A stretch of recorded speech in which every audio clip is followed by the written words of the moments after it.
Carandiru como ninguna narra a través de un médico de prevención del HIV las historias de los reclusos de una de las prisiones más grandes de Sao Paulo. Su director, Héctor Eduardo Babenco, marplatense emigrado al país vecino, le da una visión atrapante como ya ha sabido hacer en su película que lo catapultó al éxito, El beso de la mujer araña. La película transcurre mayormente durante la década de los 90, donde un médico orientado a la prevención de HIV comienza a establecer relaciones de amistad con los reos de la prisión. Durante los primeros minutos nos darán una pequeña muestra del problema de sobrepoblación en ese recinto. También las jerarquías y facciones que allí conviven. Moacir es el recluso que mediaba y manejaba los quilombos allí. En este caso, una vendetta entre dos reclusos, Peixeira y Lula. Peixeira, a quien ya viste como Fabio en mis resúmenes de Tropa de Elite, es un asesino que se toma sus muertes como desayuno. Moacir logra disuadirlo del conflicto hasta que lleguen los guardiacárceles y su director. Siempre vas a encontrar al doctor como documentador en estas historias. En este caso, Lula quiso vengar la muerte de su padre causada por Peixeira, sin saber que solo cumplía con un contrato solicitado por su madre debido a las palizas que sufría por su marido. Tua mãe pagou pra eu matar o teu pai. Pero ¿cuál es la esencia de la película?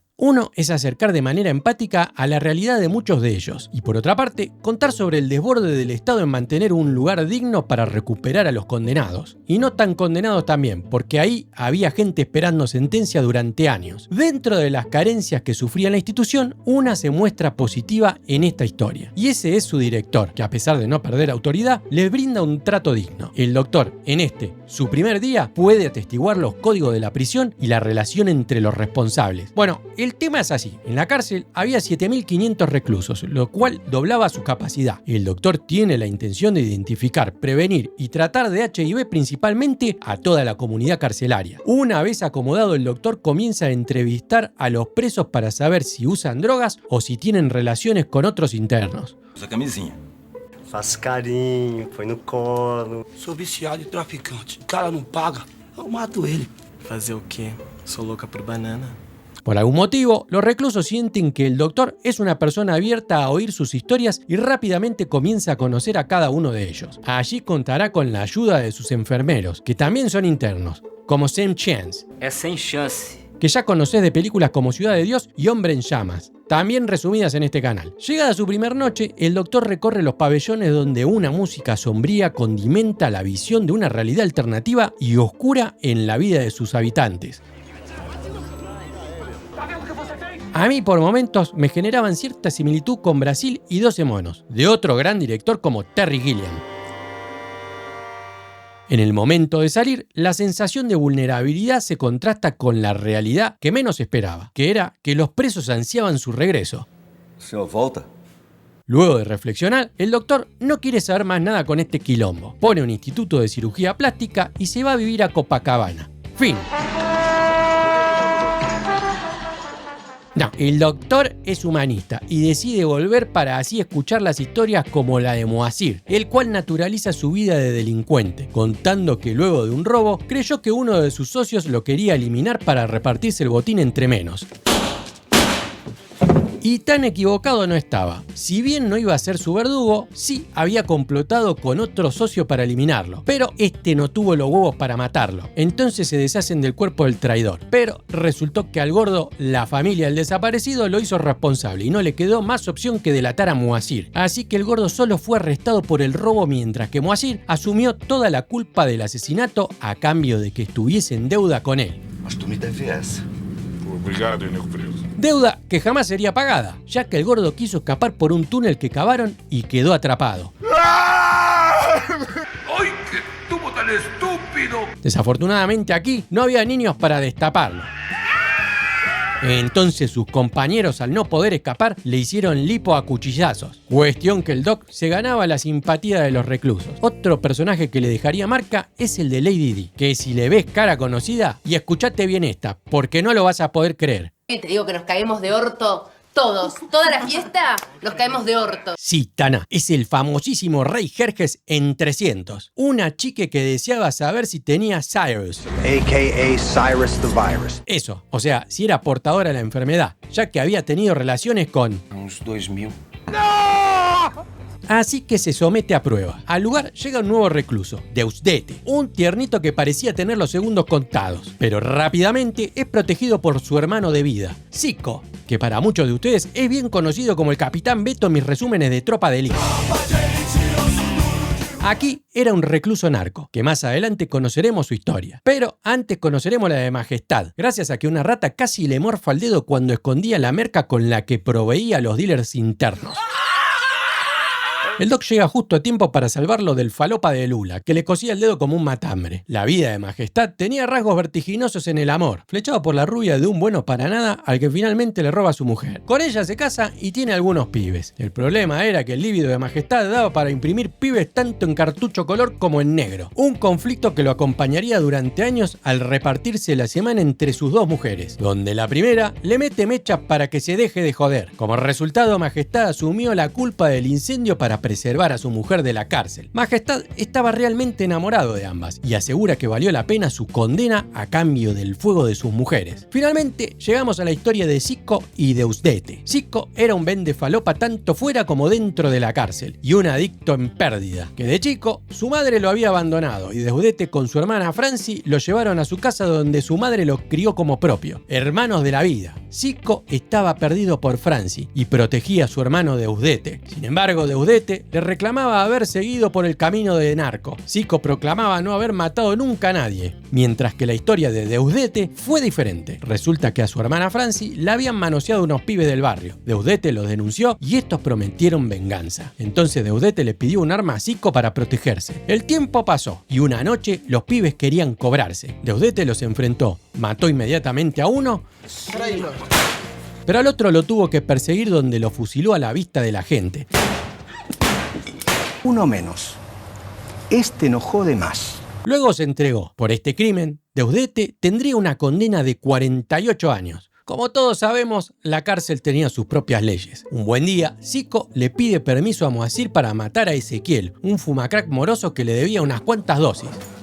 Paga o que tu deve!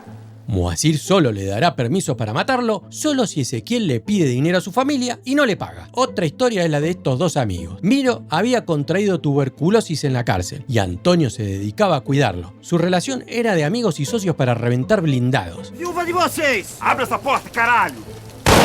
Un buen día, Antonio le cuenta a Miro que su mujer lo engañaba con un policía. Miro no le creyó y le contó a su mujer. Entonces ella en una reunión sacó los trapitos al sol diciendo que Antonio la pretendía hace tiempo. La relación de los amigos se fracturó. A Antonio lo encarcelaron luego de un atraco. Y Miro pretendía desaparecer por una buena temporada. En el momento que va con su mujer y su hijo a sacar los ahorros, aparecen dos policías corruptos que le quieren comer la guita y encerrarlo. Uno de ellos se ríe de Miro por ser un incrédulo al que su mujer lo había vendido para quedarse con el dinero y el policía. Malandro como você, confiar na mulher. Miro, previsto de legítima defensa, le mete corchazo a los Ratti.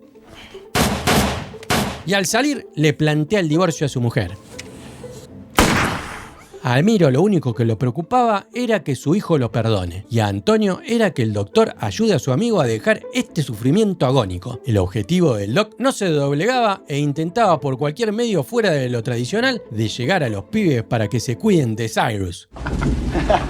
La vida en la cárcel era un lugar detestable, aunque los días de visita daban un poco de aire para compartir en familia. A Deusdedit y a Zico lo visitan Franci con su madre, y una amiga de Franci que le gustaba a Deusdedit. A Majestad también lo visitan. El pibe estaba imprimiendo a color y justo ese día se le cruzan los cartuchos. Y todos sabemos que esta impresora imprime un color a la vez. Majestad intenta hacer la impresora multicabezal y encontrar una convivencia sana y multicolor. Pero las minas lo ponen en jaque al pedirle que elija a una de ellas para siempre. Hoje tu vai ter que decidir com qual das duas quer ficar. Pero no había manera de elegir. Él era un daltónico del amor. Franci va ilusionada a ver a Zico. Pero el pibe había cambiado después de tanta merca. Los momentos duros había que pasarlos de alguna manera. Como Ezequiel, que sin dinero para pagar, propone entregar a su hermana y así reparar sus deudas. Ezequiel vai pagar com ela. Aunque la escena es fugaz, te garantizo que es contundente. La mujer de Antonio, que había creído en la traición de su marido, le pide disculpas y deciden continuar con su familia. A mi entender, el pibe es el hijo de su difunto amigo, pero me puedo equivocar. Días antes, Lady Di y Sean Chance querían formalizar su relación y se lo cuentan al doctor para que confirmen que ambos estaban sanos. El día de la visita, Sean Chance pide formalmente la mano a los padres de Lady Di. El padre no puede digerir la decisión de su hija, aunque su madre le da su bendición. Las visitas habían terminado. La amiga de Francie le da esperanzas a Deudete de alguna vez poder tener una vida afuera. Finalmente, los resultados llegan y la buena noticia es que Lady Di estaba sana. Tô limpo. Sean Chance, sin embargo, se muestra triste. El pibe estaba sano, Eu tô limpo também, Lady. pero desolado porque le habían concedido la libertad y no concebía dejar a su chica dentro del penal, sino el penal dentro de su chica.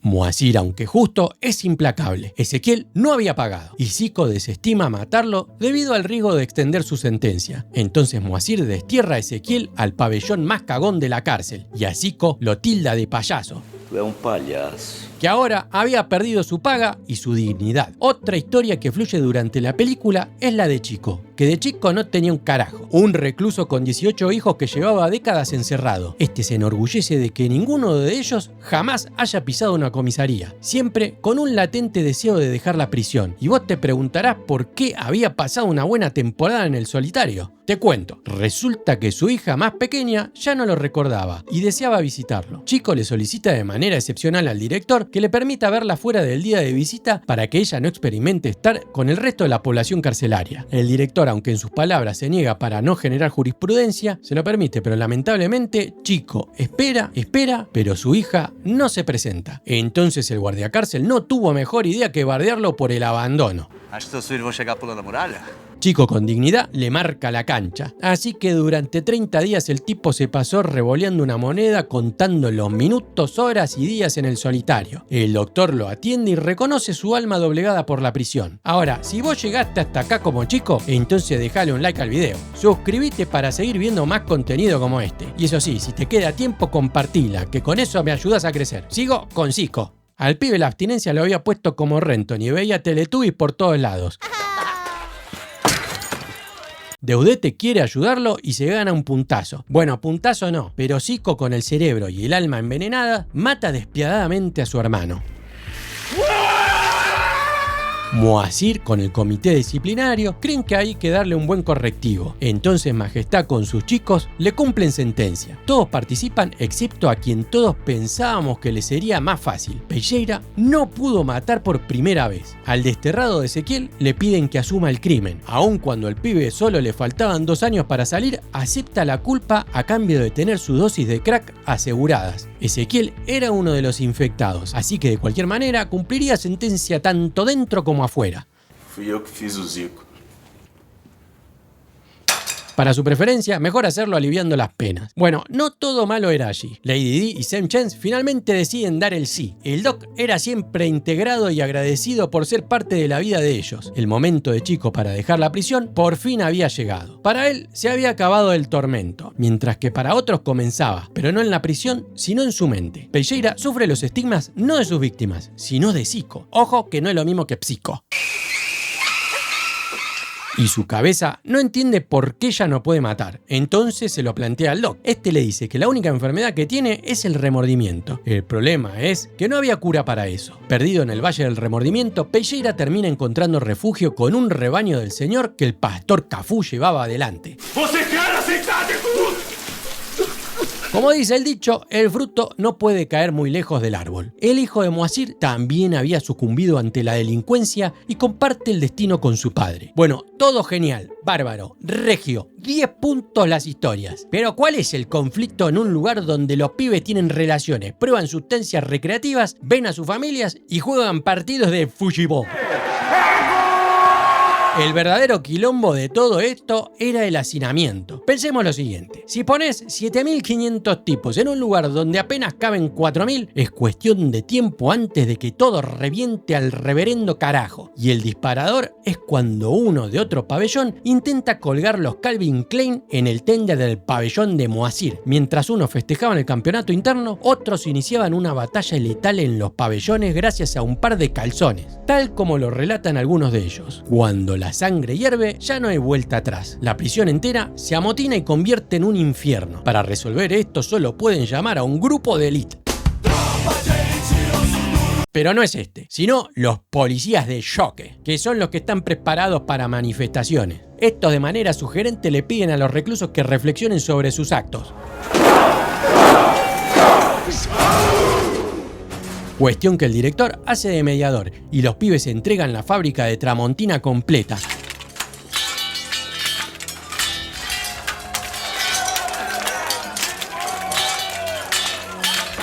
Aunque uno se hace el pistola y entrega un roca. Entonces se pudre toda, pero mal. La policía entra buscando restablecer la paz, como estos dos pícaros rebeldes. Tengan su paz. A la policía también le hierve la sangre y tampoco puede frenar eso. Solución improvisada al problema de superpoblación. Garrote, garrote, garrote. Tomás Pelleira, acá tenés vuelo directo para conocer a tu ídolo. A Ezequiel le dicen que solo le permiten vivir para que cuente lo que había pasado. ¡Unbelievable! En realidad no, el cana es bastante morbo porque se arrepiente y lo hace verga. Por algún motivo a Moacir con su hijo se le perdona la vida. A la parejita recién casada también. Fue nuestro amor que nos salvó. El lugar se había convertido en una carnicería. Los sobrevivientes son arreados mientras que se los motiva a enaltecer a la policía de choque. ¡Viva Choque! Escúchame, Senchans, ¿te podés apurar? Acá atrás están regalando garrote a troche y moche. Durante horas son mantenidos desnudos y en silencio. Adentro todavía seguían haciendo lugar. Davidson, un pibe que había sido sentenciado por un delito menor, se salva de manera milagrosa. Entonces lee la carta de su madre en la cual ella había tenido una epifanía al leer un salmo de la Biblia donde su hijo sobreviviría cuando miles caerían. Drawicio Varela es aquel médico voluntario que trabajó más de 10 años en aquella prisión. Estación Carandirú es el libro que escribió y que luego se adaptaría para esta película. En 2002, Carandirú fue demolida excepto uno de los pabellones que hoy es un museo. Todavía hoy existen muchos países de Latinoamérica con sobrepoblación en sus prisiones. Me gustaría saber qué pensás vos. ¿Hay manera de recuperar a esta gente en lugares así? Yo creo que ni en pedo. Pero bueno, si te gustó, metele like al video, suscríbete y compartila. ¡Hasta la próxima!